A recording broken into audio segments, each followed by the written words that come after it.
బీఆర్ఎస్తో పాటు వైసీపీ వాళ్ళు కూడా అడిగారు మిమ్మల్ని? వైసీపీ వాళ్ళు అప్పుడప్పుడు కలుస్తుంటారు. కలిసినప్పుడు ఏముంది సార్ రండి పార్టీలోకి అని అడుగుతుంటారు. లాస్ట్ టైం నేను 2019లో కూడా రమ్మన్నారు. సో ఈ విధంగా పార్టీలు, ఆమ్ ఆద్మీ పార్టీ ఇవన్నీ జరుగుతూనే ఉంటాయి మా దీంట్లో ఖచ్చితంగా. కానీ వైసీపీలోకి వెళ్ళటం అంటే చాలా మామూలు విషయం కాదు కదా. ఒకవేళ ఆ పరిస్థితి వస్తే అంటే ఇవి డిస్కషన్స్ అయితే వస్తుంటే వీళ్ళు అడుగుతుంటారు రావచ్చు కదా అన్నట్టుగా అడుగుతుంటారు. కానీ నేను వాళ్ళకి అదే చెప్పాను, ఒక డెఫినెట్గా వాళ్ళు మిమ్మల్ని అడుగుతారు. ఎందుకంటే మీరు సపోజ్ వైసీపీలో చేరారనుకోండి, ఆటోమేటిక్గా that will have influence on these cases against Jaganmohan Reddy కదా. ఉంటుంది, ఎందుకుండదు. ఇప్పుడు officer who investigated cases and filed charge sheets ఆయనే మా దగ్గర చేరాడంటే అవన్నీ ఏదో అప్పుడున్న ప్రభుత్వం ఒత్తిడి మేరకు చేసినాయి అని చెప్పి కోర్టులో రేపు ఆర్గ్యూ చేసుకోవచ్చు. అంటే అది మేబీ ఆ విధంగా ఆలోచనలు ఉండొచ్చు, కానీ ఇది ఓన్లీ నేను అంటున్నాను అంటే హైపోథెటికల్లీ మేబీ. అంటే ఏంటంటే ఈ మిగిలిన మీ పూటలు ఉంటారే వీళ్ళని డెఫినెట్గా చెడగొట్టడానికి ఉంటామండి.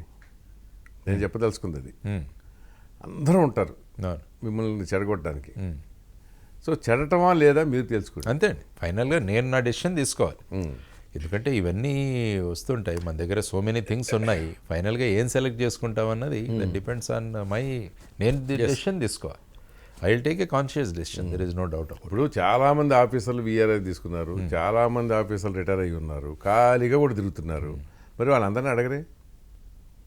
సో మీకేంటంటే అంత ఆ పర్టికులర్ ఎపిసోడ్ల తర్వాత మీకు క్రెడిబిలిటీ వచ్చింది కనుక డెఫినెట్గా మీ క్రెడిబిలిటీని ఉపయోగించుకుని వాళ్ళు గెయిన్ అవ్వాలని చూస్తారు.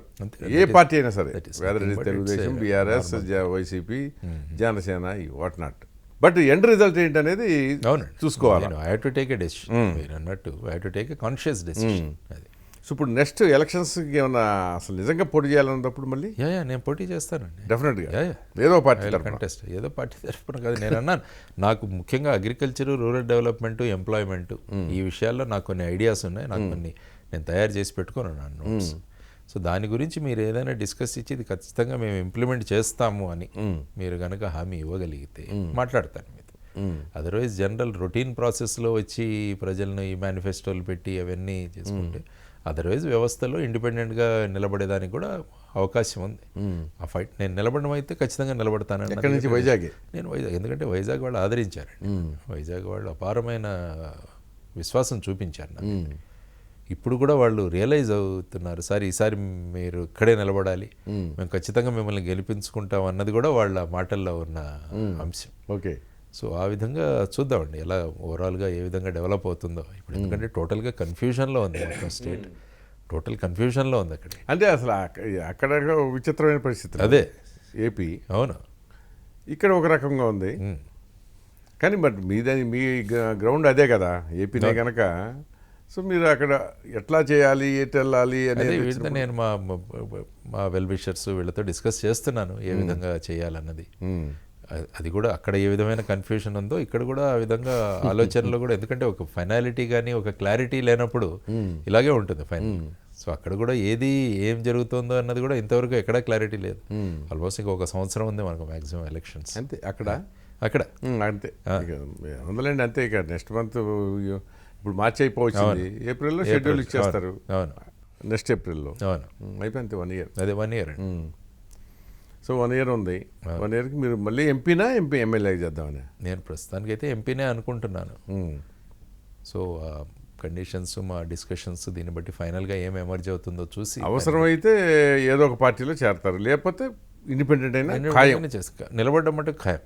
ఓకే, ఐ విల్ కంటెస్ట్ డెఫినెట్గా. తెలుసుకోవాల్సింది ఇప్పుడు రాజకీయ పార్టీలు లక్ష్మీనారాయణ వల్ల నష్టమా లాభమా ఆయన్ని దూరంగా పెట్టడం. అంటే ఇదివరకు విబి రాజు, చెన్నారెడ్డి ఉన్నప్పుడు కాంగ్రెస్ పాత రోజుల్లో ఓకే, ఆయన బయట ఉంటే కాంగ్రెస్కి నష్టం, ఈయన లోపల ఉంటే కాంగ్రెస్కి నష్టం అని అట్లా జోకులు వేసుకునేవాడు. సో అట్లా మిమ్మల్ని అలా ఇండిపెండెంట్గా వదిలేస్తే ఎవరికి లాభం, ఎవరికి నష్టం అని ఈ 3 పార్టీ క్యాలిక్యులేషన్స్ ఉంటాయండి. 3 పార్టీలు. ఎందుకంటే ఎక్కడ చూసినా డిస్కషన్స్ ఏమవుతుందంటే మన పార్టీకి ఎన్ని ఓట్లని కాకుండా వ్యతిరేక ఓటు ఏమవుతుంది అన్నదే, దాని మీదే మొత్తం రాజకీయాలు నడుస్తున్నాయి. అవును, మన ఓట్ బ్యాంక్ ఎలా పెంచుకోవాలి ఆర్ మనకు ఓటర్స్ Positive vote కాదు, negative vote. నెగిటివ్ ఓట్ని ఏ విధంగా స్ప్లిట్ చేయాలన్నదే మొత్తం ఎక్కడ చూసినా నడుస్తుంది, అంతే. మొత్తం ఎంటైర్ కంట్రీ కంట్రీ ఇదే నడుస్తుంది. ఎక్కడ ఎలక్షన్స్లో చూసినా కూడా ఆ విధంగా ఉన్నప్పుడు మీరు అన్నట్టు ఇదే ఆలోచిస్తారు ఏమవుతుంది అన్నది. సో ఆ రకంగా మీకు డిమాండ్ కూడా రావచ్చు చూద్దామండి ఆ ప్రాసెస్లో.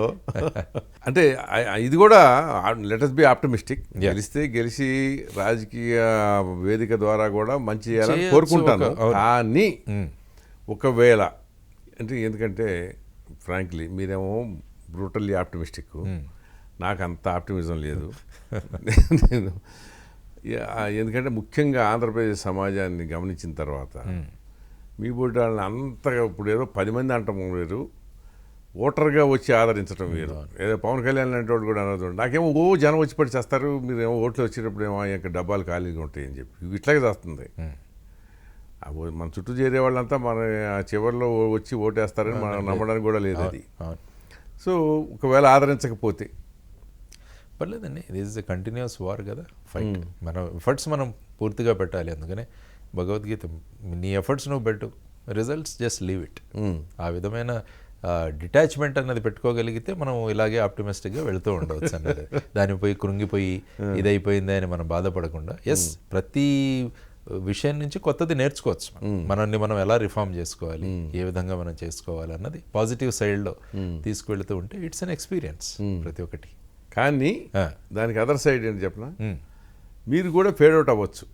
కరెక్ట్ అండి, అది పాసిబుల్. ఎస్ ఒకసారి టాప్కి వెళ్తాం, రెండోసారి ఎస్ ఈసారి చూద్దామని అనుకుంటారు. ఇది మీ అభిమానులు కానీ మిమ్మల్ని అభిమానించి ఇష్టపడేవాళ్ళు. కరెక్ట్. రెండోసారి కూడా ఒకవేళ ప్రయోగం సక్సెస్ కాలేదనుకోండి, ఇంకా ఇక కష్టం లేండి, ఇక అనవసరం అని చెప్పి స్లోగా రిట్రీవ్ అయిపోతారు. అవును, ఆ ప్రమాదం కూడా ఉంది. సో ఇవన్నీ బేరీజ్ వేసుకోవాలి ఫైనల్. ఎస్. సో దాని బదులు ఒకటే అయితేనేమో పార్టీ, లేదనుకుంటే అసలు చిచ్చి ఈ రోజు మనకెందుకు, ఇందాక నేను చెప్పిన మార్గం ఈ ఉద్యమం ఇప్పుడు 29 రాష్ట్రాలు 29 వదిలేయండి, కీలకమైనవి కానీ కొన్ని పక్కన పడేసేది అంటే చిన్న చిన్నవి, ఒక 50 మంది చాలు అసలు. యాక్చువల్గా 100 కూడా అక్కర్లా. పీపుల్ హూ మ్యాటర్స్ ఒక 50 మంది ఒక ఊపులాగా తీసుకురాగలిగితే ఇంకా అంతకంటే ఏం కావాలి అసలు మీకు? అంటే మీకు డబ్బు పిచ్చి ఉందా? లేదుగా. పదవి పిచ్చి లేదు. ఉంటే అటు బాంబే కమిషనర్ పోలీసు ఉద్యోగం వదులుకునేవాడు వస్తాడండి కదా. నేను నమ్ముతా ఇవన్నీ. ఇంకేముంది, ఏదో ఉద్ధరించాలని సమాజాన్ని, అంతే కదా. సో నా దృష్టిలో మీ బోటాళ్ళు ఉద్ధరించడానికి అది ఒకటి. అక్కడికి ఎవరు వెళ్ళరు, అది ముళ్ళబాట. ప్రయాణించడానికి ఈ సెక్షన్, ఈ సమాజం అంటే ఈ రాజకీయ వ్యవస్థ కానీ, ఈ ఇప్పుడు చెడిపోయిన అధికార వ్యవస్థ కానీ వీళ్ళు సిద్ధపడరు. సిద్ధపడిన వాళ్ళు ఉన్నారు ఇంకా చాలామంది. వాళ్ళు సిద్ధపడ్డారనుకోండి, గొప్ప మేలు జరుగుతుందేమో, ఒక గొప్ప సంస్కరణకి నాంది అవుతుందేమో. ఆ ఎఫర్ట్స్ అయితే మనకు కంటిన్యూ చేస్తున్నాం. అంటే అది ఇది ఉందని చెప్పి ఇది ఉందని అది వదిలేయలేదు. ఓకే. సో అది కంటిన్యూస్గా నడిచేది. అది కంటిన్యూస్గా నడుస్తుంది. ఇది ఎట్టయినా సరే దీని ఫలితంతో సంబంధం లేకుండా ఈ మార్పు చైతన్యం కలుగజేయడం, ఈ ఎఫర్ట్స్ మటుకు కంటిన్యూస్గా జరుగుతుంటాయి. There is no doubt.